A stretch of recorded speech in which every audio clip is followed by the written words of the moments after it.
Kati ya useja na ndoa ama entre le célibat et le mariage, unaweza kuchagua nini? Na kwa nini unaweza kuchagua kile ambacho umechagua? Juma hii ya 4 tunajifunza kuhusu dhambi katika kanisa, na leo tunajifunza jinsi ya kupambana na dhambi katika kanisa, hasa sana hiyo dhambi ya uzinzi ambayo ilikuwa katika kanisa la Korinto. Sio tu katika kanisa la Korinto, hata leo kanisani uzinzi umekuwa kwa ngambo ya waseja na ngambo ya wanandoa. Mpendwa mtazamaji na msikilizaji, Paulo kwenye Wakorintho wa kwanza sura ya 6:19 anasema kwamba sisi ni hekalu ya Roho Mtakatifu. Na msemo huu aliutoa huko anapotoa tahadhari kwa kanisa ambalo lilikuwa tayari limekuwa ama limevamiwa na uzinzi. Kwa hivyo akasema, mkielewa ya kwamba ninyi ni hekalu ya Roho Mtakatifu, basi uzinzi hautapata tena nafasi katika maisha yenu. Hivi basi kanisa leo ikielewa ya kwamba Roho Mtakatifu anakaa ndani ya miili yao, basi uzinzi hautapata nafasi. Na jambo la pili ni kwamba tukijua kwamba tunaambatana na Yesu Kristo, tukiambatana sisi sommes unis en Jésus Christ, tukiwa na umoja na Yesu Kristo, dhambi haitapata tena nafasi ndani yetu.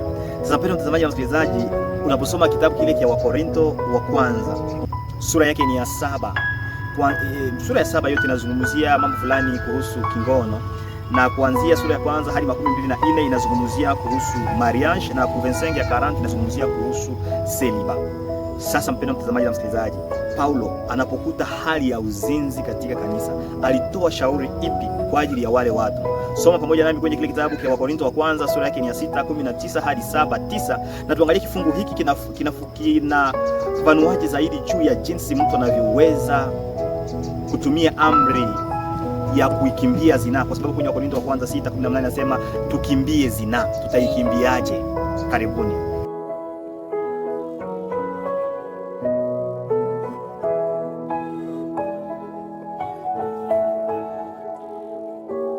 Ikiwa umesoma pamoja nami utabarikiwa kabisa. Nitakusihi tena kusoma hiyo sura yote ya Wakorintho wa kwanza sura yake ni ya 7. Kuna mambo mengi ambayo yatakubariki.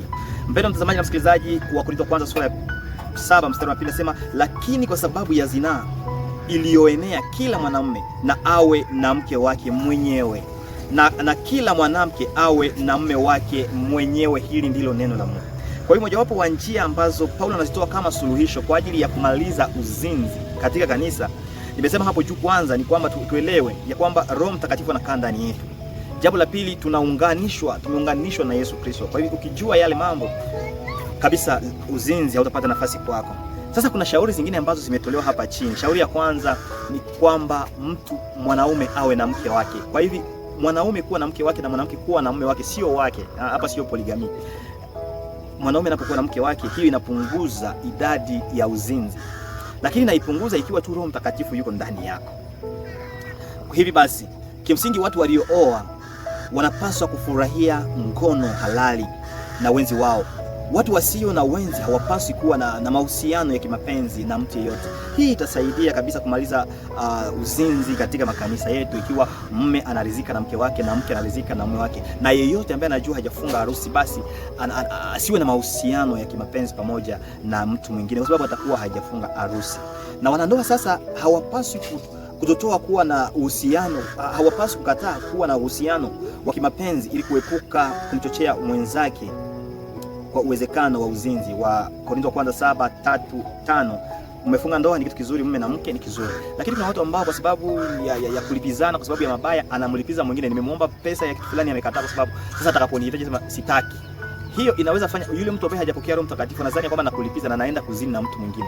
Ni kitu kibaya. Kwa hivi akiwa na hitaji yako, basi mkubaliane kwa ajili ya utukufu wa Mungu katika ndoa takatifu. Jambo lingine sasa, kwa wale ambao ni waselibateri, naweza kusema kwamba waselibateri wanaweza kutumia fursa bora za kumtumikia Mungu bila mapungufu kutokana kwa huduma za familia, kulingana na Wakorintho wa kwanza 7:6-8 na 7:32-34. Naweza sema hii, I want to be honest, wakati mtu ni celibateri anakuwa na muda mwingi wa kumtumikia Mungu, kwa sababu hana maoccupation. Watu watakula nini, watafanya hivi. Kuna mambo mengi ambayo tulikuwa tukiweza kumtumikia Mungu. Tunaenda kwenye mkutano, tunafanya siku nyingi wakati tulikuwa bado tuko waselibateri. Lakini mtu anapofunga ndoa, kuna maoccupation fulani za jamaa, watu watakula nini, na kuna mara nyingine hauhudhurie ibada fulani kwa sababu ya hiyo. Kwa hiyo nataka shauria ndugu zangu wale ambao ni waseja, tutumikishe useja wetu kwa ajili ya kumtumikia Mungu, sio kwa sababu kwa ajili ya kuzini waseja wengi wamekuwa wazinifu, basi inakuwa ni kitu kibaya. Sio tu ni waselibateri ndio wazinifu, ndio hata kuna watu ambao wako katika ndoa lakini hawaridhishwi huko, na kwa sababu hawajaokoka, hawajapokea Roho Mtakatifu, wanaendelea kuzini. Ni kitu kibaya. Sasa Paulo anaendelea kusema kwamba kwa wale watu ambao ni waseja ama ni waselibateri ama mnakuwa wajane ambao hawana karama, hawana don de celibat, wao pia wanatakiwa kuoa, ili kwamba wahakikishe ya kwamba hiyo dhambi ya uzinzi wasije wakawa nayo. Kwa hivyo mume asimbuse mke wa watu na mke wa watu asimbuse mume wa watu kwa ajili ya kuepuka uzinzi. Hapo tunazungumza tu kanisani kabisa. Nimalizie kwa somo ambalo linasema tunatakiwa kukimbia uzinzi, tunatakiwa kukimbia zinaa kama Yusufu. Kuna mambo mengine hayahitaji maombi pekee, ndio tunaomba, lakini mambo mengine yanatakiwa kukimbia. Mtu ameanza kufanya maadvance, anaanza kushawishi, kimbia kama Yusufu na Mungu atakubariki. Mungu akusaidie kama celibateri ama Marie, epuka uzinzi katika hali ya kwanza. Asante Yesu kwa ajili ya somo hili, umetufunza jinsi ya kuepuka dhambi ya zinaa katika ndoa zetu au katika useja. Hivi basi tujaze na Roho Mtakatifu na tukumbuke kwamba tumeunganishwa na wewe katika jina la Yesu Kristo, amina. Hapa kuna swali ambalo nataka nikuulize, linasema comment en tant qu'église pouvons-nous protéger des conceptions déviantes de la sexualité qui domine la culture contemporaine? Ama sisi kama kanisa tunawezaje kujilinda dhidi ya maoni potovu juu ya hali yanayotawala utamaduni? Weka jibu lako kwenye comment. Mungu akubariki.